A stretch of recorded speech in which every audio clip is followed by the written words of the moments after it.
All right. So let's get into this story right here. Titan sub Ocean CEO didn't want to hire 50-year-old white guys because they're not inspirational. Ocean Gate CEO Stockton Rush, who went missing aboard his Titan submersible vessel, along with 4 other passengers on Sunday, told an interviewer he didn't want to hire a bunch of 50-year-old white guys like other submarine companies because he wanted his team to be inspirational. Okay, this is where it's going to get extremely tragic. All right, and we're going to learn more. We're going to learn a lot.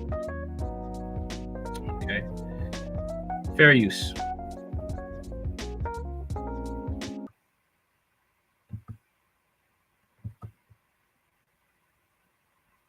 Second. But now I want you to watch this short. Okay.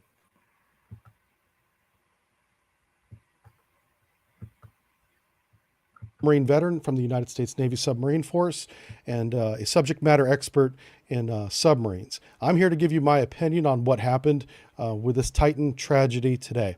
So the Ocean Gate expedition. Let me make sure you get his name. Sorry. Sub-brief.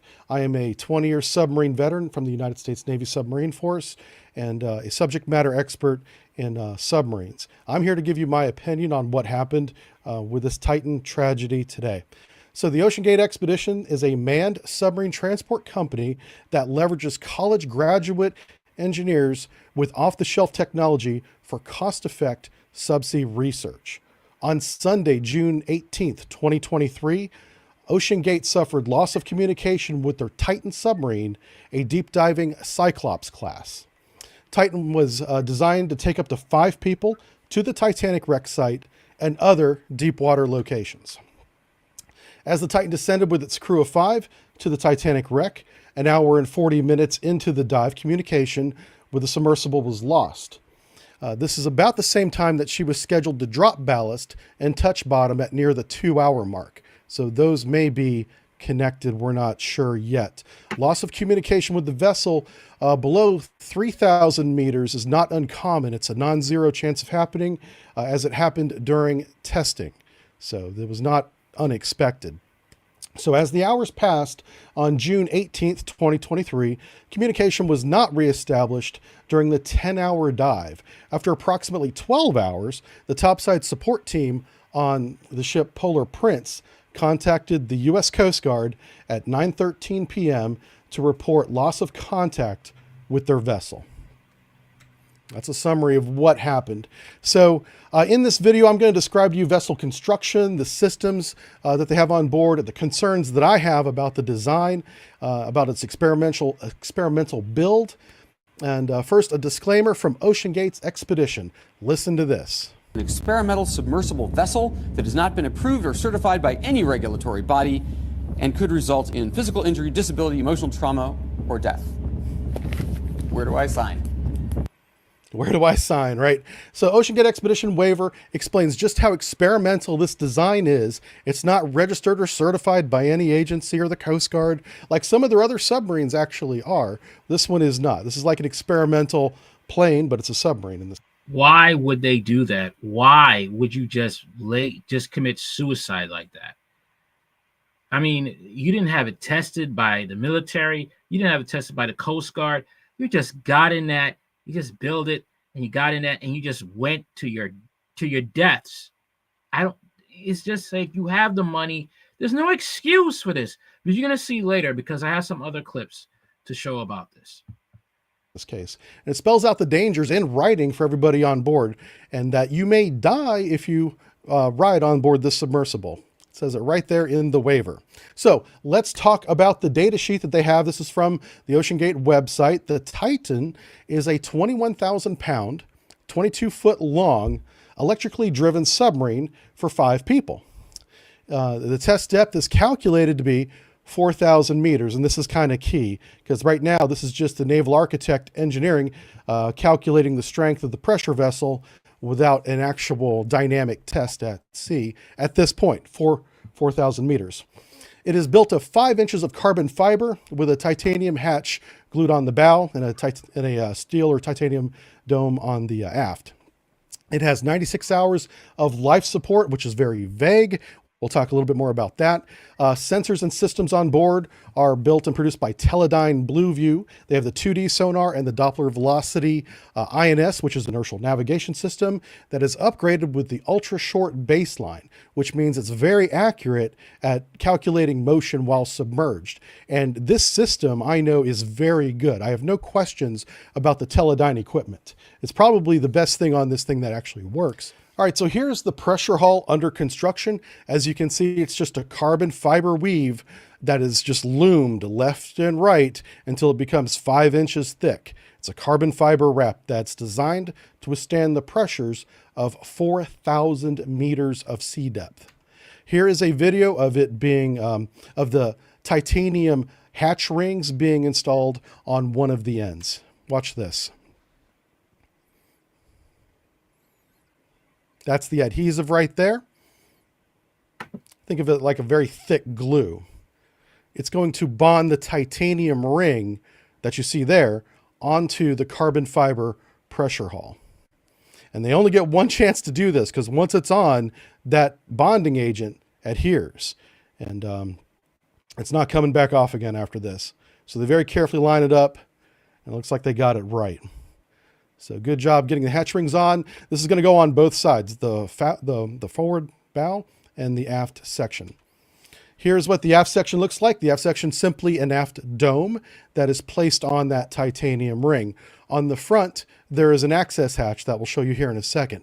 But now I want you to watch this short interview that the CEO of OceanGate, Mr. Stockton Rush, had with Teledyne Marine representatives. Teledyne Marine are making the sonar systems and inertial navigation systems for this vessel. But listen to what he talks about. The CEO talks about hiring people.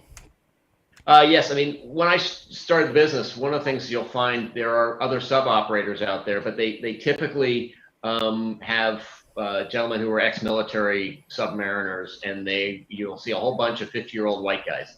I wanted our team to be younger, to be inspirational, and I'm not going to inspire a 16-year-old to go pursue marine technology. But a 25-year-old, who's a sub-pilot or a platform operator or one of our techs can be inspirational. And so we've really tried to get very intelligent, motivated, younger individuals involved because we're doing things that are completely new. We're taking approaches that are used largely in the aerospace industry is related to safety and some of the preponderance of checklists, things we do for risk assessments and things like that that are more aviation related than ocean related.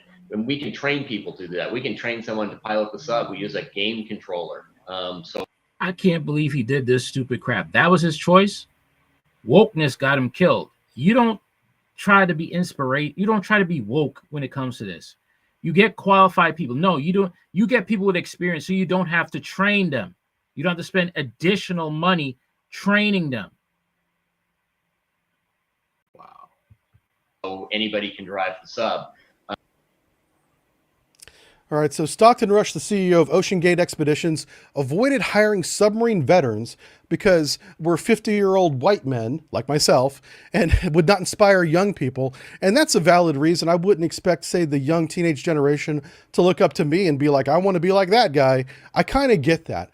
But also... No, this is about survival. He threw his life away. You're not to look, this isn't the movies. You're not supposed to look cool. You're supposed to know what you're doing. I don't care if the guy doesn't look like, the guy that will be on Maxim magazine, The point, does he know what he's doing? Is he competent? Is he capable of doing the job? That's what matters. So you don't want to just only hire young college graduates that you would then train to inspire the next generation. You have to have subject matter experts at some point in the chain. And I'm not talking about the vice admiral that's on the board of directors. We're not even going to talk about him. He's a retired Coast Guard admiral, served, honorably, no problems there. But you don't seem to have a subject matter expert that's from the submarine community that could maybe talk about some of the problems that we're going to go over today. Just some things that I've seen just from your promotional videos on your site. The team included technicians that threw a hammer in college was his qualification, besides being a college graduate. Another college graduate was a surfer. He hired him on because he enjoyed his surfing stories, I guess. I don't know. But the idea was to train these young college graduates in operating the submarine with a game controller. Let's take a look at this game controller. It's a PlayStation 3 wireless controller.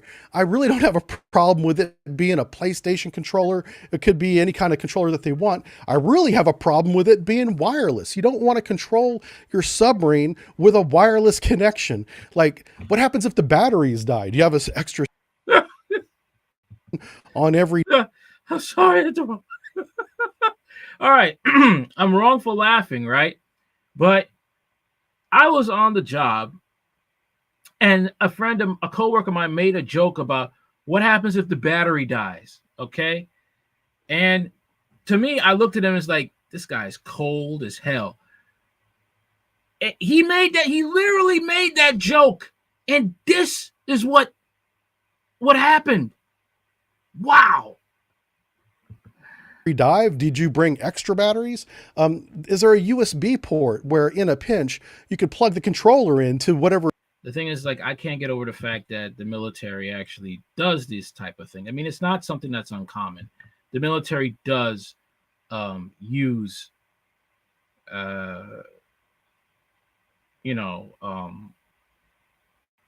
controllers to man their vehicles and drones, but this right here is just ridiculous. I'm sorry. System you have there, and actually controller doesn't have to maintain a Bluetooth connection. Did you bring a spare?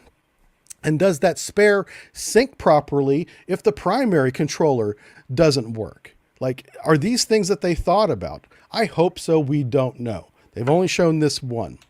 All right, so let's talk about access. This is the bow or the front of the Titan.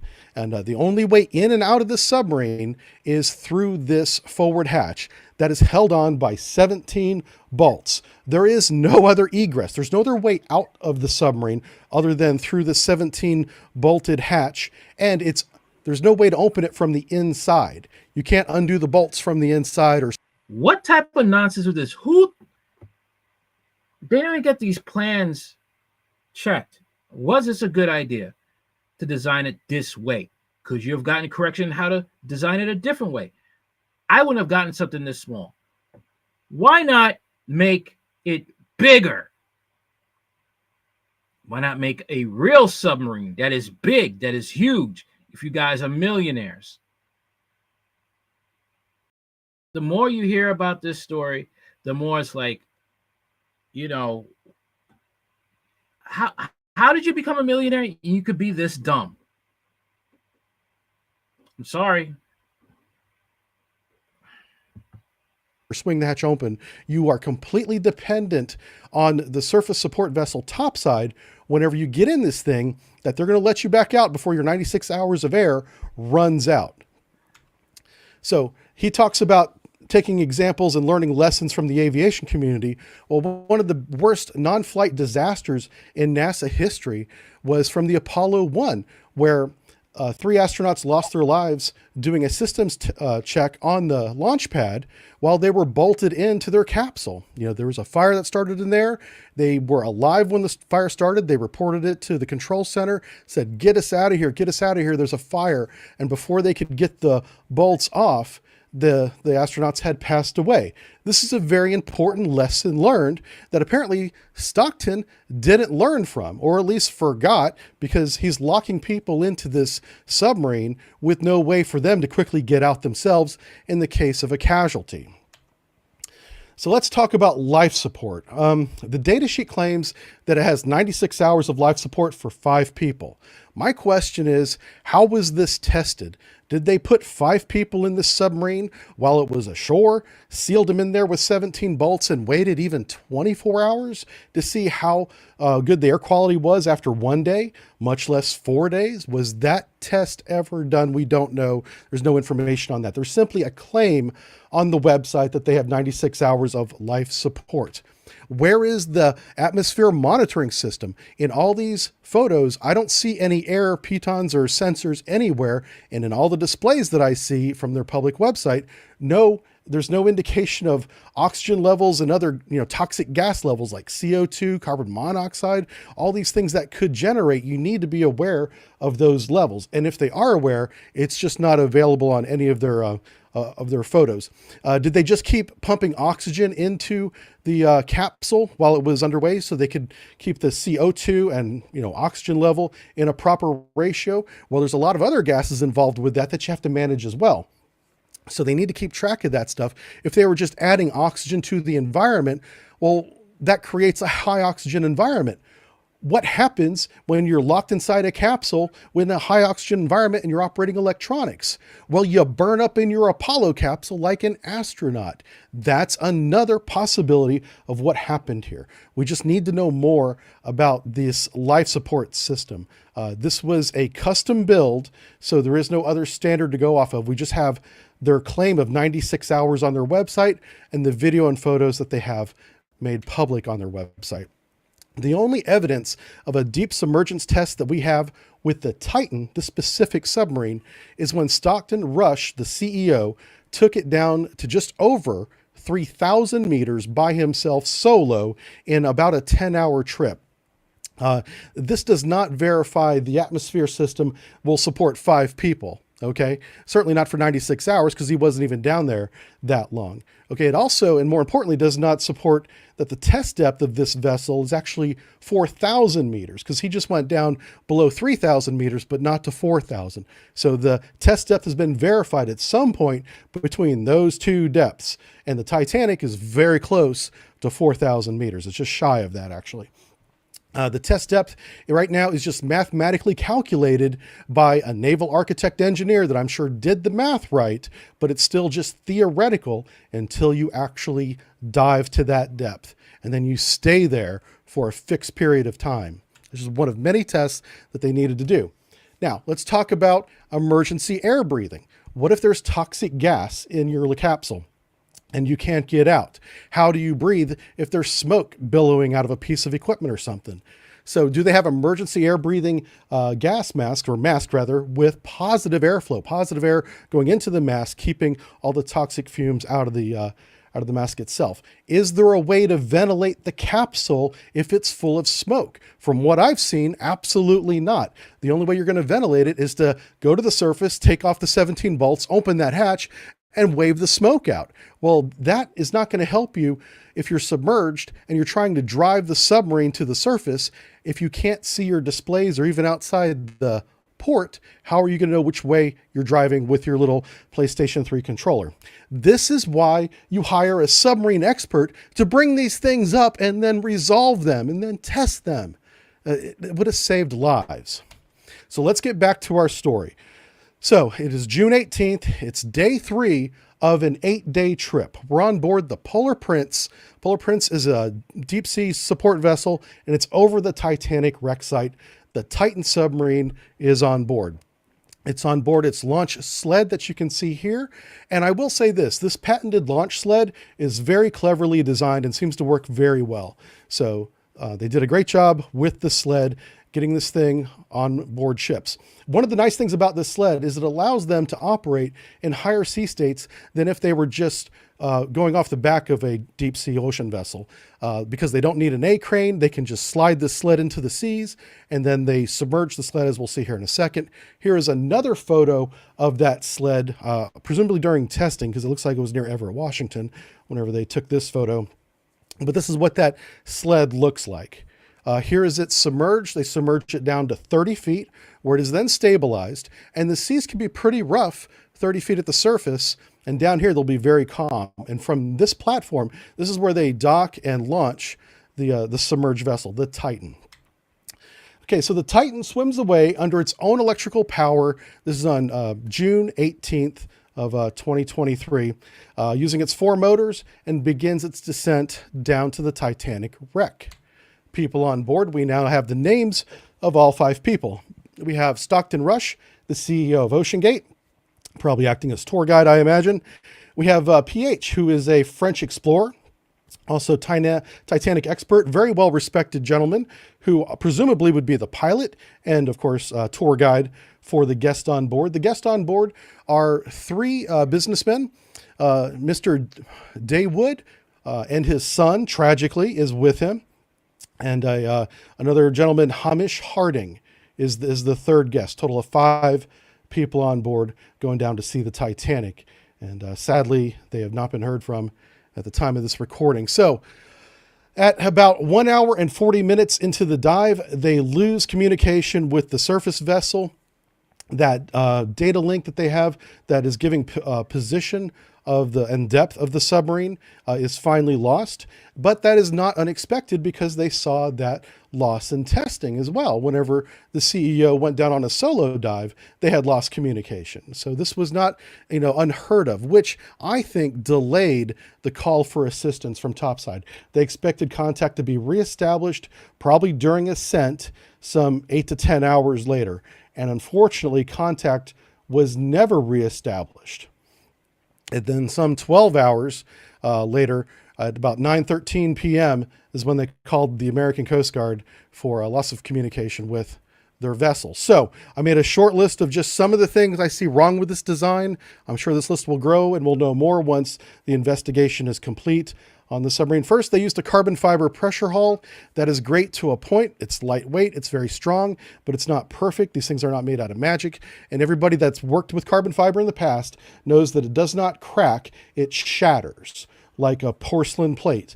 So whenever it does fail, it fails quickly and unexpectedly. And because the test depth of 4,000 meters was never actually tested before they brought guests on board. So let's look at all this tomfoolery here. All right. Use of carbon fiber pressure hull, which is not sustainable, hires young, inexperienced technicians, no subject matter expert in submarine operations and safety, does not use lessons learned from NASA and aviation community, possible that the atmosphere life support was not tested, test depth of 4,000 meters was not tested at sea before first commercial dive, no way to ventilate the pressure hull, no emergency breathing, no voice communications, comms lost. Oh my gosh. All of this could have been avoided.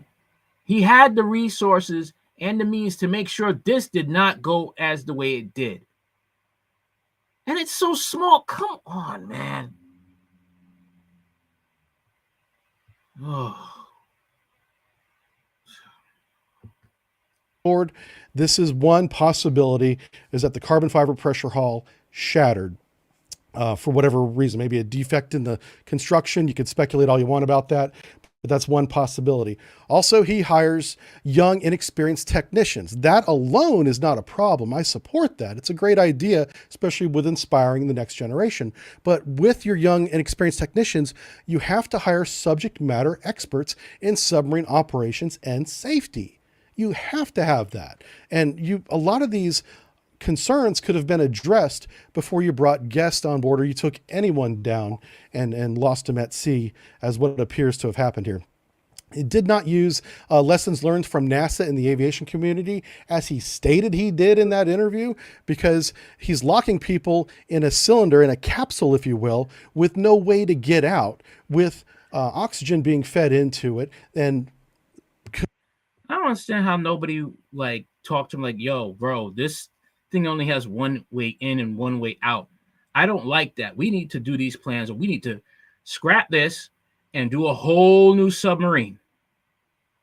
Why didn't anybody say that to him? Possibly a high oxygen environment resulting in a fire. Okay. And once there's a fire, there isn't any way to breathe. There's no emergency air breathing that I'm aware of. There's no pictures of it. There's no mention of it in the stat sheet, data sheet. So the test depth, like I said, was not verified. The atmosphere life support system, there's not enough details on that to really make a judgment. I would love to know more as to how they monitored life support and how they scrubbed the CO2 and other toxins like hydrogen and carbon monoxide. All that stuff takes equipment to do that. And if they're just dumping oxygen into this environment, by the time an hour and 40 minutes went by, they would have a high oxygen environment, just like Apollo 1. All right. There's no way to ventilate that I'm aware of the pressure hull. So once it does have a toxic gas or smoke, there's no way to get rid of it other than to surface and open the hatch. That's ridiculous and unsafe. There's no emergency air breathing for the people on board. There's no voice communications with topside because Stockton Rush in his interview with Teledyne said that he was tired of being interrupted from topside with update requests, which is why he chose to go with the data acoustic modem that would transmit the position and depth of the submarine continuously so that he could enjoy his submarine ride. So the Titan began its descent with 5 souls on board. Contact was lost after an hour and 40 minutes, and contact was never reestablished. And I really feel terrible for all the families. And this man, he led.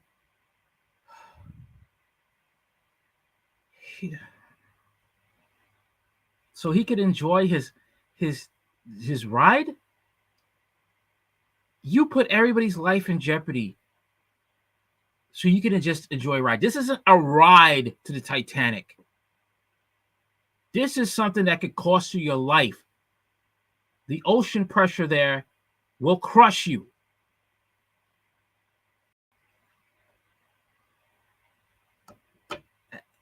I don't know what it is because you're a billionaire.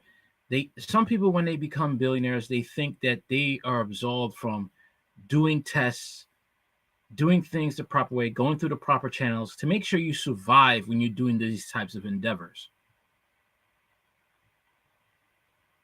For some reason, he thought that he was immune from that. And he had the money to do this.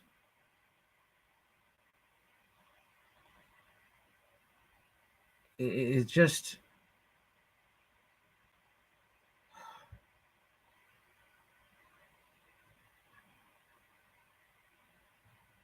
It just is nonsensical, man. It's just so nonsensical. This didn't have to happen. Okay, when I started the business, one of the things you'll find here that there are other sub operators out there, but they typically have gentlemen who are ex-military submariners, and you'll see a whole bunch of 50-year-old white guys. Rush told a representative with Teledyne Marine in August of 2020, wanted our team to be younger, be inspirational.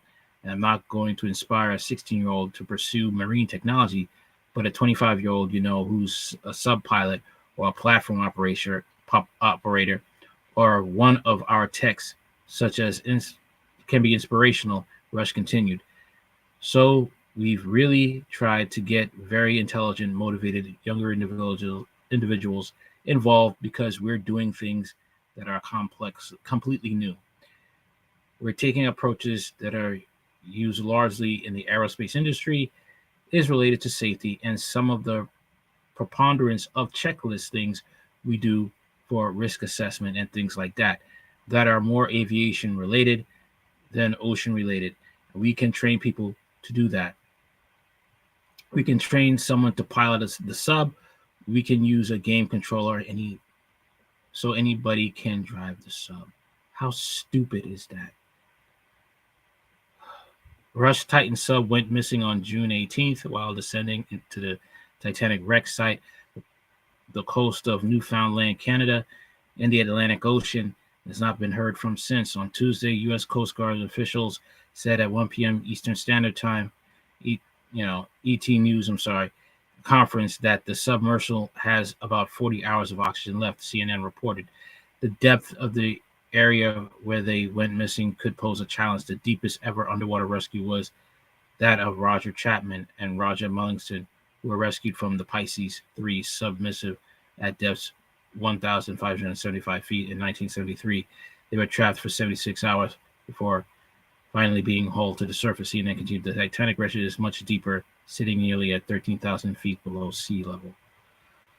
Former OceanGate Director, Marine Operations David Lusher is one of those 50-year-old white guys Rush wanted to avoid hiring for not being inspirational enough, was fired by Rush in 2018 after he reportedly blew the whistle on OceanGate by raising safety concerns over their first of a kind carbon fiber hull and other systems. From TechCrunch, a whistleblower raised safety concerns about OceanGate's submersive in 2018. Then he was fired. David Lockridge was terminated in January 2018 after presenting a scathing quality control report on the vessel to OceanGate senior manager, including founder and CEO Stockton Rush, who is on board the missing vessel. According to a court filing by Lockridge, the preamble to his report read, "Now is the time to properly address items that may pose a safety risk to personnel. Verbal communication of the key items I have addressed in my attached document have been dismissed on several occasions, so I feel now I must make this report so there is an official record in place." The record detailed numerous issues that posed serious safety concerns. According to the filing, these included Lockridge's worry that visible flaws in the carbon fiber supply to the OceanGate raised the risk of small flaws expanding into larger tears during pressure cycling. These are the huge pressure changes that the submersible would experience as it has made its way from the deep ocean floor. He noted that a previous test scale model of the hull had prevalent flaws. I just don't get it. I don't get this. Oh, hello, Shauna. Hope you're enjoying the live stream. I just don't. I don't get the incompetence here. Was it that bad that you had to just enjoy your ride at the expense of 3 other people on that ship, on that vessel? Carbon fiber composites can be stronger and lighter than steel, making a submersible naturally buoyant, but they can also be prone to sudden failure under stress. The hull that Lockridge was writing about was made by Spencer Composites, the only company to have previously made a carbon fiber hull for a manned submersible. That submersible was commissioned by explorer Steve Fawcett for a record-breaking dive, but he died in a light aircraft crash before it could be used. Lockheed's recommendation was that non-destructive testing of the Titan's hull was necessary to ensure a solid and safe product. The filing states that Lockheed was told that such testing wasn't possible, that OceanGate would instead rely on its much-touted acoustic monitoring system. The company claims this technology, developed in-house, uses acoustic sensors to listen for the telltale signs of carbon fibers in the hull deteriorating to provide early warning detection for the pilot with enough time to arrest the descent and safely return to the surface. Lockheed, however, worried in the lawsuit that the system would not reveal flaws until the vessel was descending, and then might only provide milliseconds of warning before a catastrophic implosion. Russell McDuff, a veteran oceanographer and chairman of the OceanGate Scientific and Research Foundation for 3 years, noted that contact with the Titan was lost on Sunday after only an hour and 45 minutes. This suggests to me that they might have still been in the water column descending to the Titanic, told TechCrunch in a phone interview. Lockridge also strongly encouraged OceanGate to have a classification agency such as the American Bureau of Shipping inspect and certify the Titan. A day after filing his report, Lockridge was summoned to a meeting with Rush and the company's human resources, engineering, operations directors. The filing states he was also informed that the manufacturer of the Titan's forward viewpoint would only certify it to a depth of 1,300 meters due to OceanGate's experimental design. The filing states that OceanGate refused to pay for the manufacturer to build a viewport that would meet the Titan's intended depth of 4,000 meters. The Titan lies about 3,800 meters below the surface. So all this was like you didn't want to pay. You didn't want to pay to make sure that this went smoothly. The filing also claims that hazardous flammable materials were being used within the submersible. At the end of the meeting, after saying that he would not authorize any manned tests of the Titan without the scan of the hull. Lockridge was fired and escorted from the building. Lockridge, who claimed he was discharged in retaliation for being a whistleblower, made his filing after OceanGate sued him in federal court in Seattle that June. OceanGate has accused him of sharing confidential information with two individuals, as well as the Occupational Safety and Health Organization, OSHA. In the lawsuit, OceanGate characterized Lockridge's report as false and accused him of committing fraud by manufacturing a reason to be fired. TechCrunch reported the lawsuit was settled in November of 2018. Neither OceanGate nor Lockridge responded to requests for comment. Update: one of Russia's inspirational young female employees apparently shared a video of TikTok on Monday of the Titan ship descending on its seemingly last and final mission to the Titanic. Yeah, pretty much. Greed and arrogance is basically what killed him. I can't believe this is what I'm reading, though. A PlayStation 3 controller, you let your lives be controlled by a PlayStation 3 controller. I'm baffled. I really am baffled about that. Let's get on to more information about this. And it's crazy and it's insane. It really is. Hold on one second.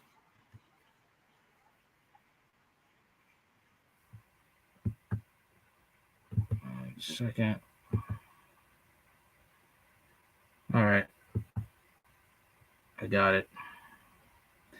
This is what a military veteran has to say who has experience with the seas. This is what he has to say. Fair use.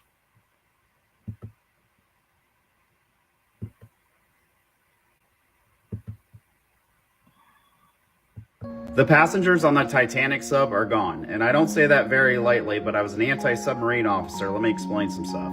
Around 1 o'clock today, articles said they had about 40 hours of breathable air, so they're down to about 37 now. But even if they find this submarine, which is going to be very difficult to pick up on sonar because of rocks and other objects in the water, they won't be able to actually lift this submarine out of the water or open any of the doors or hatches. When an object is, say, in the middle of the ocean, you have buoyant forces that can push up. But this submarine is at the very bottom, likely on the seabed, at 13,000 feet, which means that 100% of the buoyant forces is in the downward direction. It would literally take an act of God for that submarine to come back up. When I was in the Navy, we had what's known as the WQC-2 Gertrude. It's an underwater microphone you can basically listen. And while I was doing a tour in the Middle East, specifically in the Persian Gulf, there was an Iranian sub that went down to the bottom. And it was one of the saddest things because you wanted to help them, but we were not allowed to. And we could physically hear on the Gertrude the sailors banging on pipes, asking for help. There was nothing that we could do. At the beginning, there was lots of bangs. Bang, bang, bang, bang. And as time progressed, the bangs got slower. Bang, bang. Pretty depressing, to be honest. So I don't really like saying it, but condolences to these individuals and their families. Like I said, it'll take literally an act of God to pull something like that 13,000 feet from under the water. And divers can't really help there. They could cut it open, but the second you do that, you'll have water pouring in it super fast. It would crush them on the inside.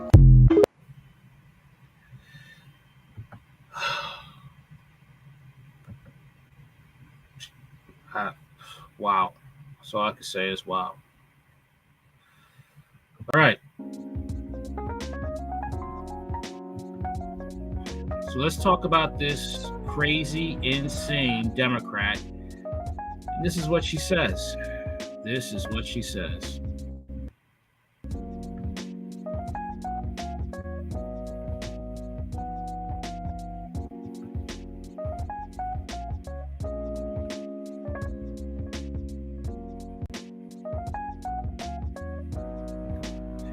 Senior Democrat says Trump needs to be shot dead.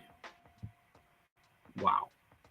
Democrat and ranking member of the House Weaponizing Subcommittee has called for Donald Trump to be shot dead to prevent him from winning the 2024 election. Democrat delegate to the House of Representatives from the U.S. Virgin Islands, Stacey Plaskett, said the quiet part out loud during her latest appearance on MSNBC. During her latest appearance on the Sunday show, Plaskett declared having Trump not only having codes, but now having the classified information for Americans, being able to put that out and share it in his resort with anyone and everyone and everything who comes through should be terrifying to all Americans. Plaskett then added, he needs to be shot. Whoa. The video was originally shared by RNC Deputy Director Jake Snyder, but has since been picked up by several other accounts. So let's hear what she has to say. Having Trump not only have had the codes, but now having the classified information for Americans and being able to put that out and share it in his resort with anyone and everyone who comes through should be terrifying to all Americans, and he needs to be stopped. Let's hear that again. Trump not only have had the codes, but now having the classified information for Americans and being able to put that out and share it in his resort with anyone and everyone who comes through should be terrifying to all Americans, and he needs to be stopped. Oh. All right.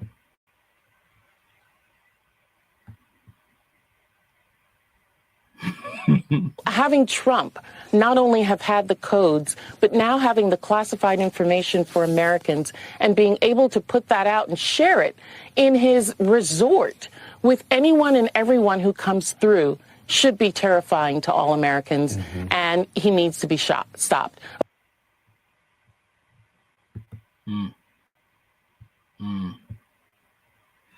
Plaskett previously served as the impeachment manager during Trump's impeachment trial. The delegate from the U.S. Virgin Islands has made it loud and clear she has disdain towards Trump and MAGA Republicans. Last month, Plaskett claimed that MAGA Republicans are a threat to the rule of law in America. All right. Representative Plaskett, this hearing is evidence as if we needed any more that MAGA Republicans are a threat to the rule of law in America. My colleagues on the far right are on a mission to attack, discredit, and ultimately dismantle the FBI. This is a defund the police on steroids. They give us the bare minimum notice for hearings.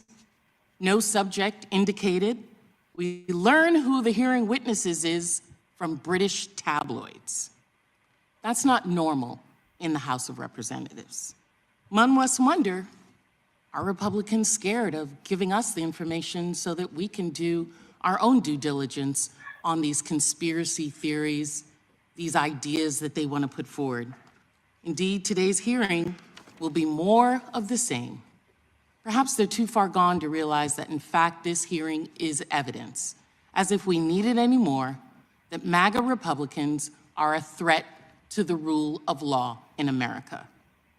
Less than 2 months ago, former President Trump, facing mounting investigations into his many alleged crimes, declared that, quote, Republicans in Congress should defund the DOJ and the FBI until they can come to their senses.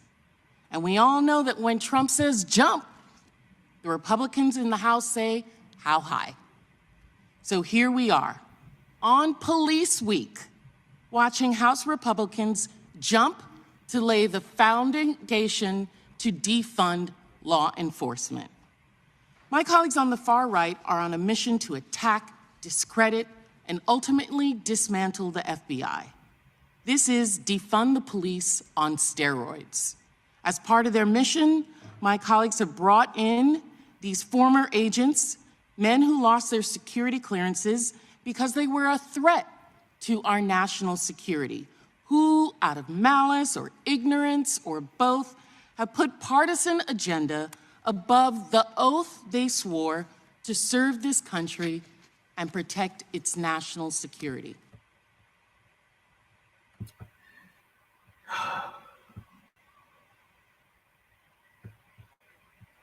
Plaskett, when the FBI investigates conservative Christian white men who are actually threatening violence, suddenly my Republican colleagues are rushing to defund the police.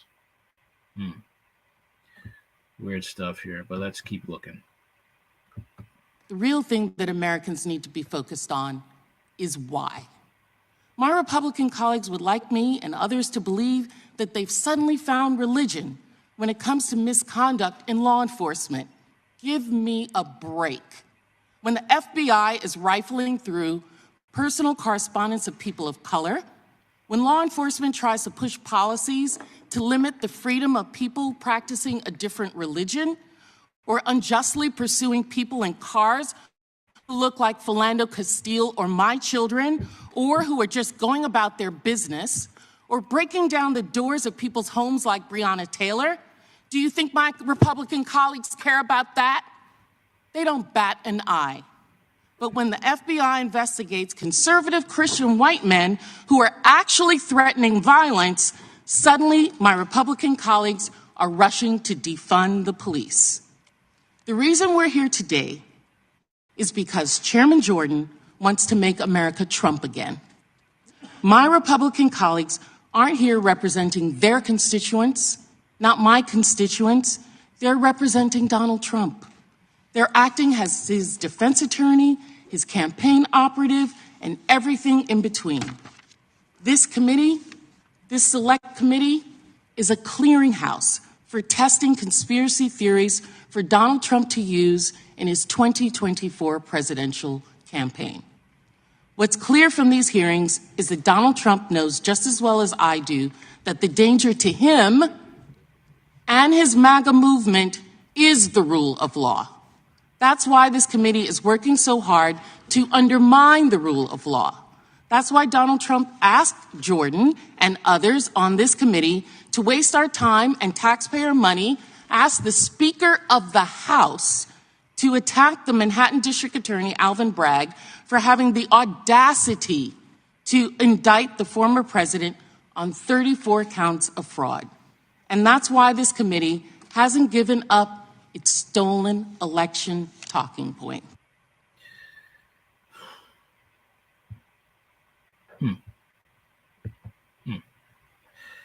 Well, what she's not willing to admit is that Breonna Taylor,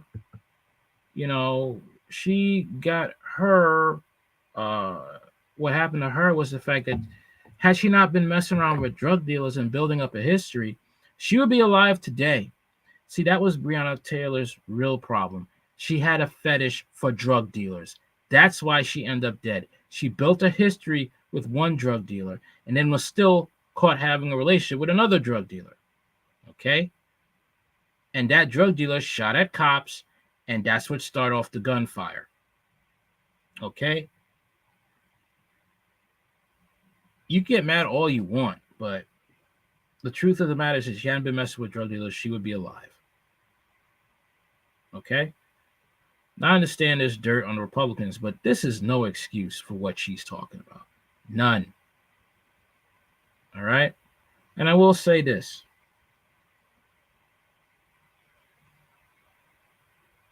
I think it's best for Trump to stay out of politics. Sit this one out. To stay alive. Sit this one out.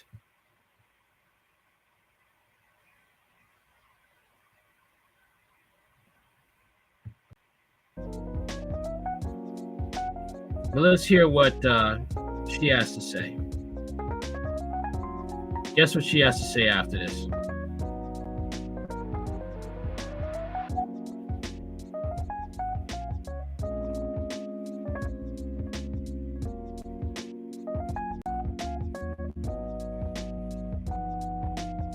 Democrat blames conservative media for hyping up Trump assassination remark. Virgin Islands Congresswoman Stacey Plaskett told MSNBC the former president needed to be shot-stopped. Delegate Stacey Plaskett, Democrat of Virgin Islands, excoriated conservative media for calling attention to a television appearance in which she appeared to call for the assassination of former U.S. President Donald Trump, insisting in a statement on Tuesday that she had done no such thing. It is unfortunate that conservative media has taken an instance where I misspoke and misrepresented it as though I advocate for violence. I unequivocally do not, Plaskett said. I wish former President Trump no ill will or harm, only that justice be served in his case, as with every other American who must face the penalties for wrongdoing. Plaskett claimed to have misspoken during a MSNBC segment discussing the Republican candidate's indictment over his alleged mishandling of confidential documents. Having Trump not only have had the nuclear codes, but now having the classification of classified information for Americans and being able to put that out and share it in his resort with anyone and everyone who comes through should be terrifying to all Americans, and he needed to be shot. She had said, without elaborating on whether the latter words was meant as a correction or simply clarification. Several conservative outlets, included Fox News and the New York Post, published articles about her supposed slip-up, including responses to the clip on social media calling for Plaskett to be investigated by the Secret Service or even criminally charged for threatening the former president. I do believe and did intend to say that he must be stopped. The delegate, a non-voting member of the U.S. Congress, continued, reiterating, I do not advocate for anyone to shoot former President Trump. In April, Plaskett called for journalist Matt Taibbi to be charged with perjury based on our rival journalist's claim that Taibbi had deliberately substituted the name of the Department of Homeland Security, Cybersecurity and Infrastructure Security Agency, CISA subsidiary, for Center for Internet Security, CIS, in order to falsely depict an unconstitutional close relationship between the government agency and Twitter. Taibbi countered that the switch was a mistake he had immediately corrected, and which ultimately turned out to be true. In her statement on Tuesday, Plaskett claimed she did not encourage or condone political violence, nor behavior that goes against democratic policy principles at any time. That also appeared to clash with her sign-off from MSNBC program, in which she remarked that in the Virgin Islands, we're celebrating our 175th year of emancipation through violent and organized slave rebellion to remove ourselves from chattel slavery. Okay, what's wrong with her saying that? While running for Congress, Plaskett actively pursued and received campaign contributions from convicted sex offender Jeffrey Epstein after securing lucrative tax breaks for the pedophile in her role as general counsel for the island's Economic Development Authority. Wow. Why aren't you investigated for this? What? This is disgusting. This is disgusting right here.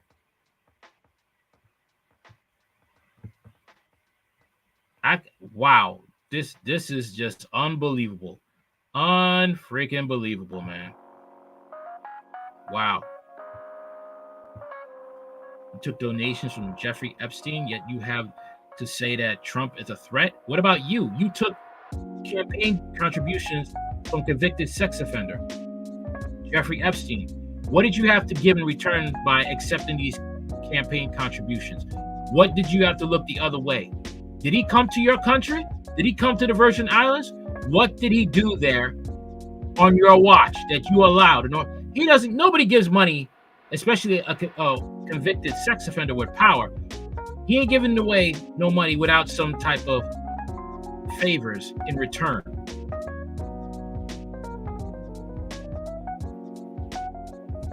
Okay?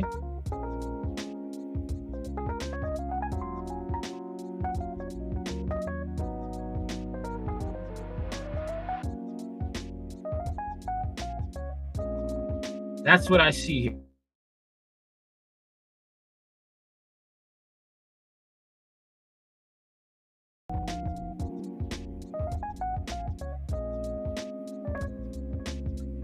Well, what do you know? New York can't cope with the migrant influx.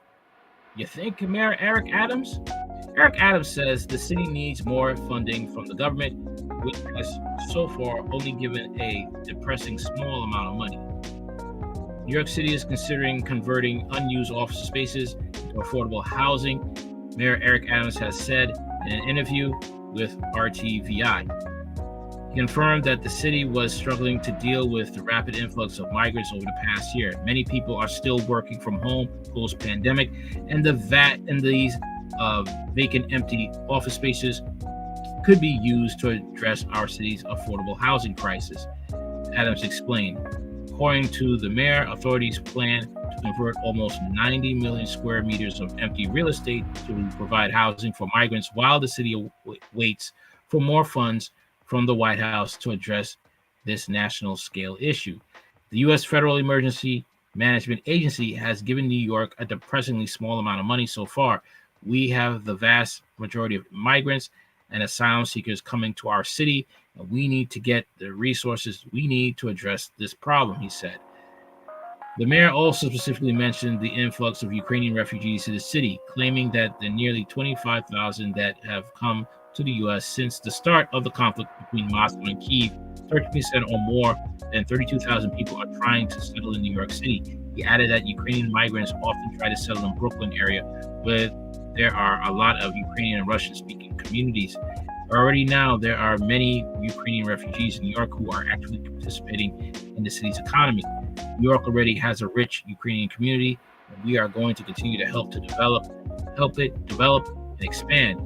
Our administration has allocated a significant amount to some local agencies and organizations so they can help Ukrainian refugees truly assimilate into local society, Adams told RTVI.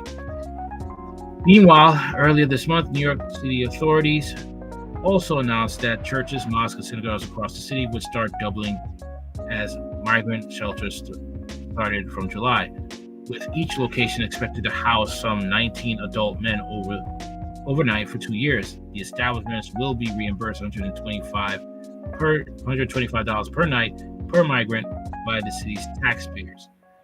Adams said the mayor also called for using all of the 108,000 cities, towns, and villages in America to solve the humanitarian crisis, and said he does not blame the migrants searching for the American dream, but those who fail to provide the proper conditions. Are you crazy? You wanted this, Eric Adams. You did. Why do other people got to pay the price? Why? No way, man. No way. Ain't no way, man. Ain't no way. Ain't no way, man. Ain't no way. Nah, this is wrong. And I'm glad that New York State, basically told you, hell no, we ain't helping you. You're crazy. And the thing with the Ukrainians, I did tell you, that Ukrainians, you have some that are neo-Nazis. And you're helping these people get more of a network, because I'm not saying all Ukrainians are neo-Nazis. But let me tell you this. A lot of them are going to places like Ireland, scouting the rooftops, telling the truth, scouting the rooftops. And these ain't refugees, actually. These are soldiers from Azov Battalion. And they're trying to find ways to have advantage over the Irish police. Okay? Just in case they wise up and they have to start fighting. Eric Adams is strengthening white supremacy.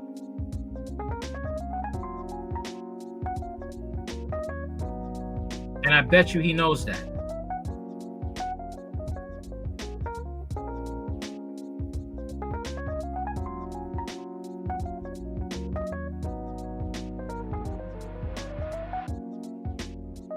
It really hurts that when you see a black man in power, he does nothing for his people.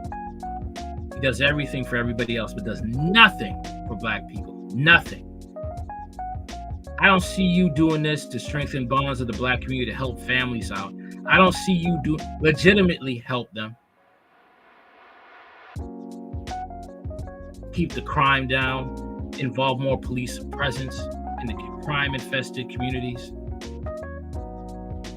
Probably encourage, for the city to have home ec, auto shop, body auto shop in high schools again, so the kids can learn a trade if they don't feel college is for them. Put that into black communities. I don't see you doing that, but you're giving everything to possibly Trojan horses of white supremacy. Undercover neo-Nazis. That's what I see Eric Adams doing. And sadly, you have a lot of blacks that don't see how this is going to affect them at all.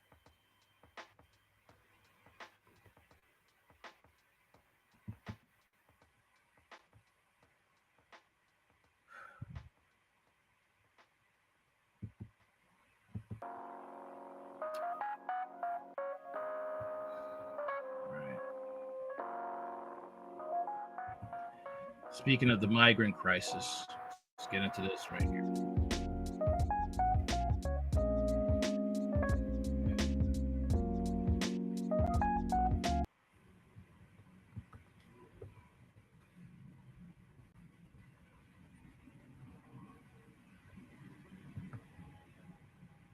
I think 78 people have died after a boat full of migrants sunk off the coast of Greece. That ship was carrying migrants from Libya bound for Italy.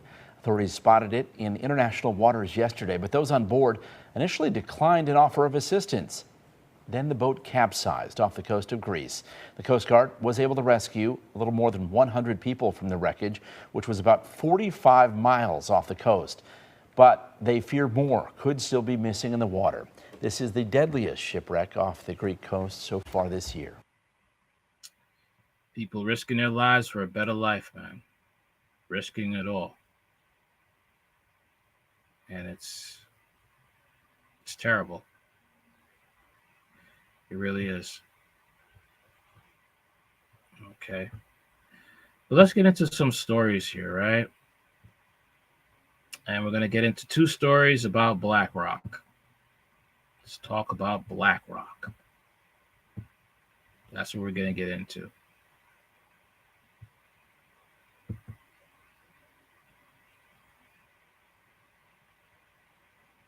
Feel bad for those people, man. All right.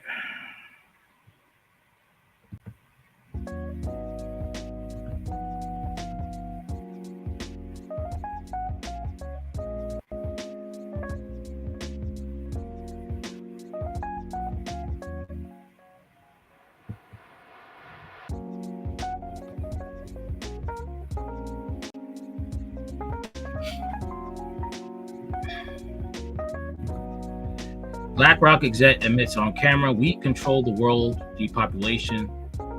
We control the world. Depopulation is good for business. BlackRock executive Serge Varley has been caught on camera admitting that the globalist investment company controls the world and is actively working towards depopulating the planet as part of its agenda.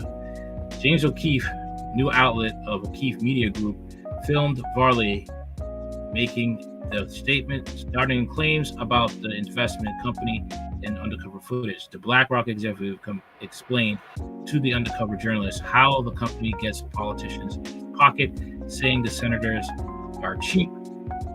Got 10 grand, you can buy a senator. You can't take this flipping ton of money and buy people. You can take this flipping ton of money and buy people. I work for a company called BlackRock. It's not who is the president, it's who is controlling the wallet of the president. Exactly. This is why I say your vote doesn't count, because at the end of the day, if what you gave that person is, can't top what another person will give to knock you out of the park so they can get what they want, your vote doesn't count. Because a politician is a prostitute. A senator is really a prostitute in a nice suit. That's it. You could buy your candidates first. There is the senators. These guys are really cheap. Got 10 grand and you could buy a senator. I'll give you 500K right now. It doesn't matter who wins. They're in my pocket. At one point, the recruiter admitted that BlackRock is profiting from the war in Ukraine. Ukraine is good for business. You know that, right? Russia blows up Ukraine's grain silos, and the price of wheat is going to be mad up. The Ukrainian economy is the wheat market. The price of bread goes up. This is fantastic if you're trading. Volatility creates opportunity for profit. So, let's hear from the man himself, Serge valet.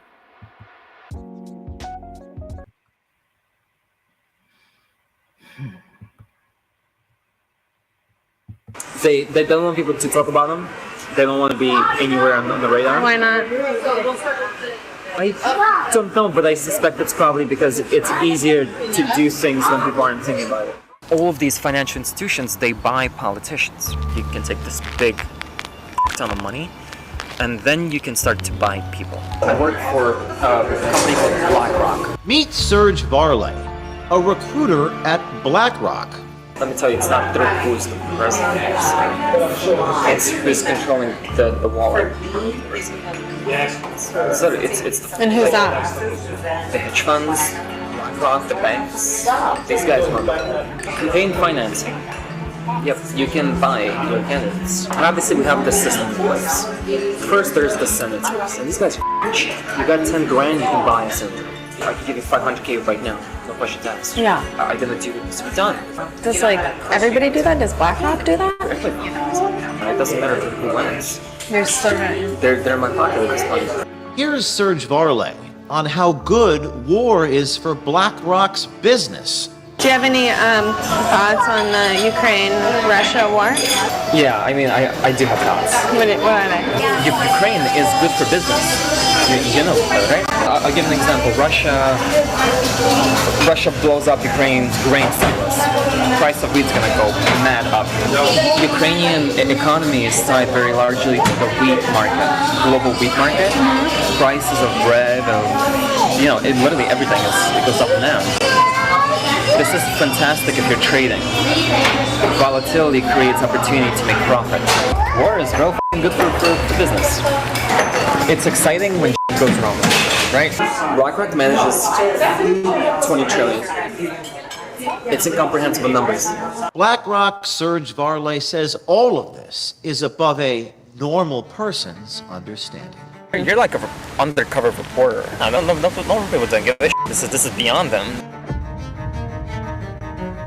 The whole thing of like domination from a concept is it's so interesting.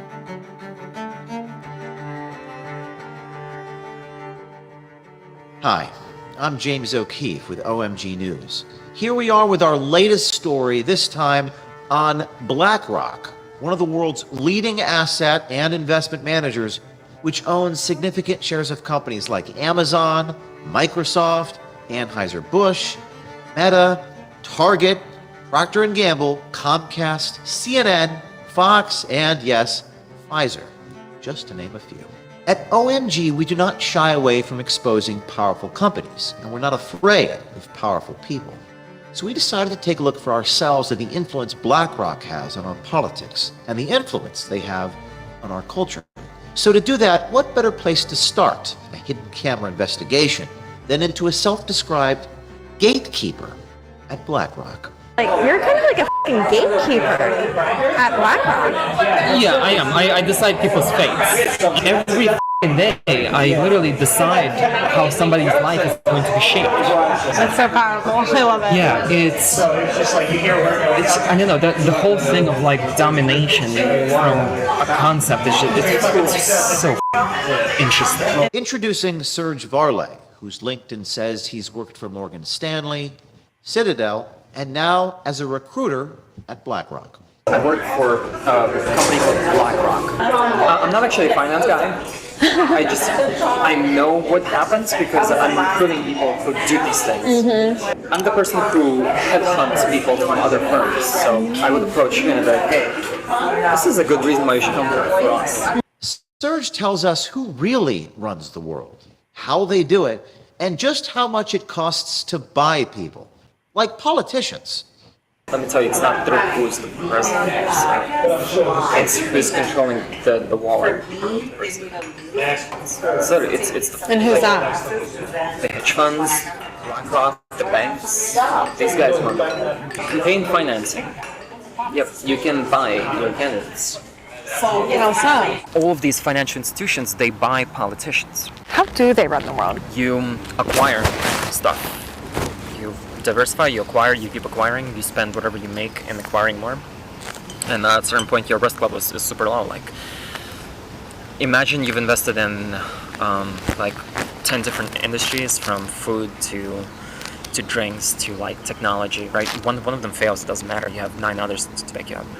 Risk management is inherently in just about everything, and in the finance space, it's all about it's all about the money you make. You don't let it sit. You keep using it over and over, and Reinvest. Yeah, and it exponential growth. And then once you just own a little bit of everything, is that where the control? Yeah, you own a little bit of everything, and that little bit of everything gives you so much money on a yearly basis that you can take this big ton of money, and then you can start to buy people. Obviously, we have this system in place. First, there's the senators, and these guys are cheap. You got 10 grand, you can buy a senator. It doesn't matter who wins. You're still right. They're in my pocket at this point. I can give you $500K right now, no questions asked. Yeah. I'm gonna do what needs to be done. They're like, yeah, of course. And why not? does like everybody do that? Does BlackRock do that? The BlackRock recruiter also tells us about how the U.S. government relies on BlackRock for their economic simulation computational power. Economic simulation. They need to understand the impact of something, right? They're gonna like raise the interest rate, for example. It's gonna create this cascade of various factors that people they're not sure what it's gonna do, basically.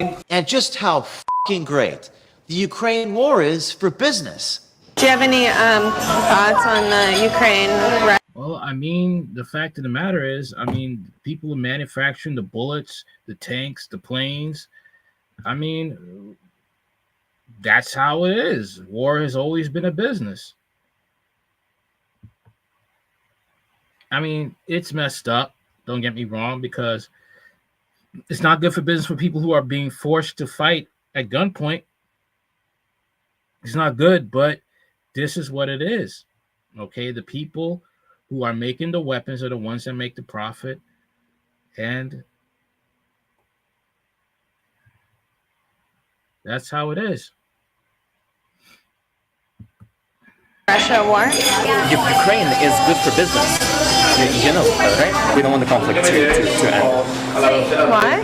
We don't want the conflict to end as a country. The longer this goes on, the weaker Russia is.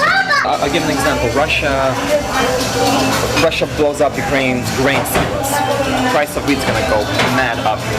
So what are you gonna do if you're a trading firm?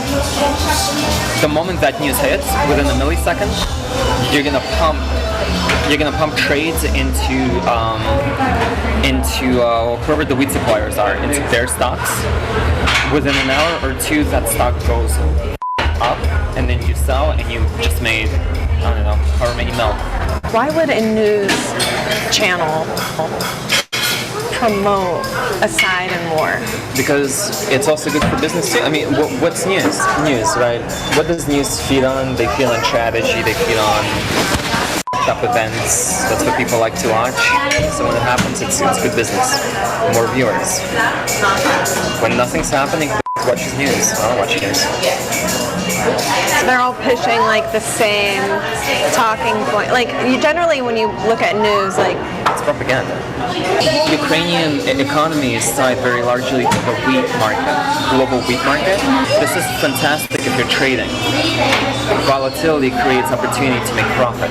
War is real good for business. It's exciting when goes wrong, right? Serge also speaks on BlackRock-influenced news and even gave our journalists some tips. based on everything we know now, when they say to sell, does that mean we should buy? Sell, yeah. It's like, Jim Cramer? If you do exactly the opposite of what he's advising, you actually make money. Huh? Yeah. It's called the inverse Cramer. They don't want to be in the news. They don't want people to talk about them. They don't want to be anywhere on the radar. Why not? I don't know, but I suspect it's probably because it's easier to do things when people aren't thinking about it. And when Serge was asked about insider trading and if Larry Fink recently sold $100 million in BlackRock shares, here is what he said. Larry Fink recently sold $100 million worth of BlackRock. Wow. Damn, Larry, that's not a good sign. The people who trade and make money, they do this the moment the information is out.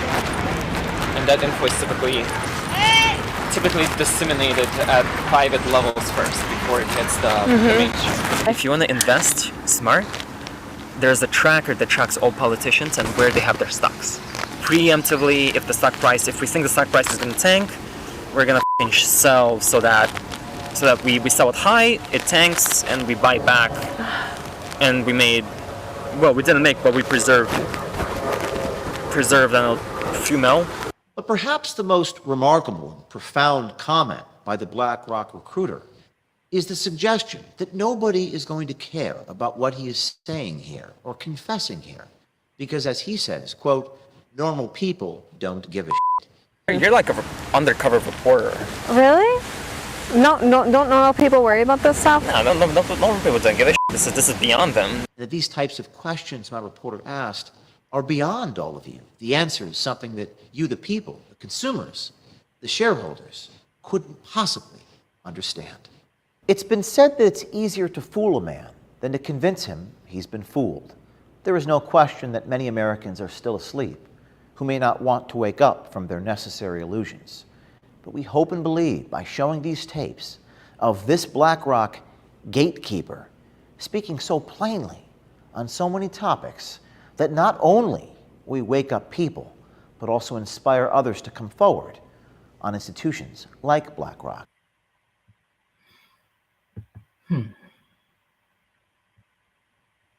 Yeah, man. This is it's wild. I got some good investment tips, though. I'll tell you that. Oh, we invested in some wheat. What? Shoot. Man, listen. He dropped game, all right? He was dropping some game. Peep the game, learn the game. That's what you got to do. All right. You could be mad, but we could learn. After all, the economy is crashing. So get some tips to make some money. You know? That's what I say. Shucks. BlackRock and JP Morgan helped set up Ukraine Reconstruction Bank.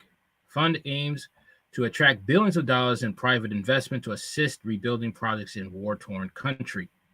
BlackRock and JP Morgan Chase are helping the Ukrainian government set up a reconstruction bank to steer public seed capital into rebuilding projects that can attract hundreds of billions of dollars in private investment. The Ukraine Development Fund remains in the planning stages and is not expected to fully launch until the end of hostilities with Russia. But investors will have a preview this week at a London conference co-hosted by the British and Ukrainian governments. So many of today's long-term challenges are best addressed through blended finance, and this is one. You need these vehicles to mobilize capital at scale, said BlackRock Vice Chair Philip Hildebrand, who will be discussing the work on Wednesday. The World Bank estimated in March that Ukraine would need $411 billion to rebuild after the war, and recent Russian attacks have driven that figure higher. The Kyiv government engaged BlackRock's consulting firm in November to determine how best to attract that kind of capital, and then added JP Morgan in February. Ukraine President Vladimir Zelensky announced last month that the country was working with two financial groups and consultants at McKinsey. No formal fundraising target has been set before people familiar with the discussions say the fund is seeking to raise low-cost capital from governments, donors, and international financial institutions, and leverage it to attract between 5 and 10 times as much private investment. BlackRock and JP Morgan are donating their services, although the work will give them an early look at possible investments in the country. The assessment also deepens JP Morgan's relationship with a long-standing client. The bank has helped Ukraine raise more than $25 billion in sovereign debt since 2010 and led the country's $20 billion debt reconstruction last year. The financiers consulted with private and public sector investors and found they want to help Ukraine, but were literally not just about war losses, but also the country's governance, lack of transparency, and shallow capital markets.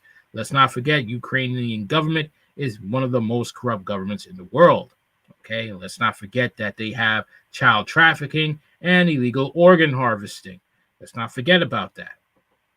What Ukraine needed, BlackRock advised, was a development finance bank to find investment opportunities in sectors such as infrastructure, climate, and agriculture, and make them attractive to pension funds and other long-term investors and lenders. JP Morgan was brought in partly for its depth expertise.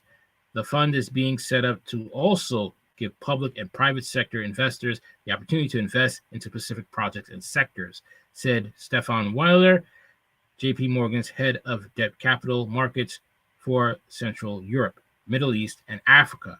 There will be different sector funds that the fund identified as priorities for Ukraine.